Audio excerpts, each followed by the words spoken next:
Assalamualaikum warahmatullahi wabarakatuh. Kembali lagi dengan saya Arsya Arumdani. Nah, pada kesempatan kali ini saya akan menunjukkan tutorial sebuah aplikasi belajar untuk matematika yang menarik dan menyenangkan dengan menggunakan aplikasi Metigon. Jadi langsung saja kita buka aplikasinya. Nah, ini adalah tampilan utamanya. Kemudian di sini ada beberapa menu, yaitu ada featured, ada course, kemudian ada polypad, kemudian ada activities dan profile. Nah, di sini saya akan membuka pada menu polypad. Nah, di polypad di sini ada 6 menu, yaitu ada geometry, ada numbers, ada fractions, ada algebra, probability and data, dan yang terakhir yaitu tools and access. Nah, di sini ada submenu lagi pada geometry, yaitu ada polygons, ada polyominoes, ada tangram, Penrose tiles, pentagon tilings, 3D solids, measuring tools, dan pattern and art. Nah, di sini saya akan buka yang 3D solids. Nah, di sini kita bisa melihat jaring-jaring dari sebuah bangun ruang. Misalnya di sini saya mengambil bangun ruang kubus. Nah, pada bangun ruang ini kita bisa putar-putar untuk melihat ke segala sisinya. Nah, untuk melihat jaring-jaring kubusnya di sini bisa kita geser ke kiri pada bagian unfold. Nah, sehingga bangun ruang tersebut dapat terbuka dan jaring-jaringnya pun akan terlihat. Nah, ini adalah jaring-jaring dari sebuah bangun ruang, yaitu kubus. Kemudian untuk menutupnya kita bisa menggeser ke kanan. Nah, seperti ini. Nah, selain geometri, di sini ada juga menu numbers dengan beberapa submenu. Jadi di sini saya akan buka menu number bars and frames.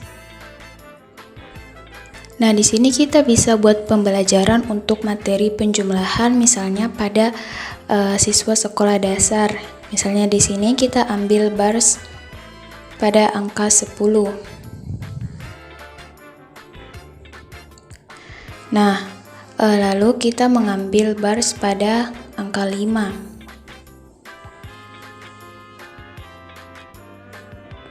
Lalu kita mengambil angka 5 lagi.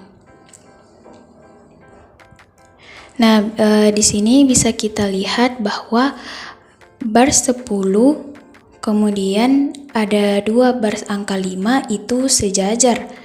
Berarti bisa dikatakan bahwa 5 tambah 5 adalah 10. Nah, kemudian misalnya kita mengambil bars pada angka 7. Lalu mengambil bars pada angka 4. Lalu kemudian ditambah dengan 5. Nah, bisa kita lihat sebaliknya bahwa bars 7 kemudian bars 4 dan 5 itu tidak sejajar, maka 5 tambah 4 itu berarti tidak sama dengan 7. Nah, selain itu saya akan menunjukkan pada prime factor circles atau lingkaran faktor prima.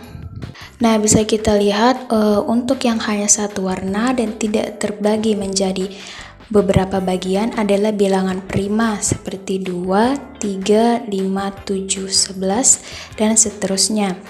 Nah, misalnya kita ambil yang 2 warna, yaitu 14. Nah, angka 14 ini bisa kita pisahkan dan menjadi 2 dan 7, di mana 2 dan 7 adalah faktor dari 14 itu sendiri. Lalu selain ada numbers, ada juga fractions, di mana di sini terdapat fraction bars dan fraction circles. Misalnya saya ambil pada angka 1/1. Kemudian kita ambil yang setengah atau 1/2.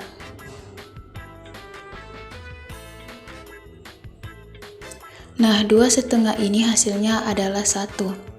Lalu misalnya kita mengambil lagi 1/5. Nah, 1/5 dikali dengan 5 hasilnya adalah 1/1, dimana bisa kita lihat dengan sejajarnya pecahan ini. Kemudian ada algebra. Pada algebra ini ada algebra tiles dan balance scale. Nah, pada algebra tiles ini maksudnya adalah perkalian. Misalnya di sini ada x dikali dengan x hasilnya adalah x kuadrat, x kali y hasilnya xy, y kali x hasilnya xy, dan y kali y adalah y kuadrat. Lalu kemudian ada balance scale atau timbangan. Nah, di sini misalnya bisa kita timbang pada numbers di number cards. Misalnya di sini kita mengambil 4. Lalu kemudian kita ambil angka 6. Nah, otomatis timbangan ini tidak akan seimbang. Nah, angka berapa yang harus kita tambahkan agar bisa seimbang? Jadi pada angka 4 ini bisa kita tambahkan angka 2 sehingga timbangan tersebut menjadi seimbang, di mana kedua sisinya adalah sama-sama 6. Lalu kemudian ada probability and data. Jadi di sini ada beberapa menu, ada coins, dice and spinners, ada playing cards, polyhedral dice, non-transitive dice, dan dominos. Nah, di sini misalnya pada domino. Nah, jadi pada domino ini kita bisa belajar sambil bermain. Misalnya di sini kita ambil 66. Lalu kemudian mencari yang sesuai, lalu menghubungkannya sesuai dengan angka pada domino ini. Nah, seperti ini.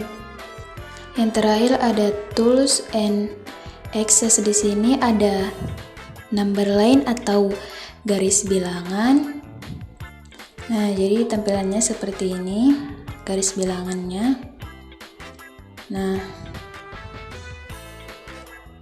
lalu kemudian ada coordinate system atau sistem koordinat, di mana untuk menentukan titik-titik X dan Y. Kemudian yang terakhir ada tables atau tabel.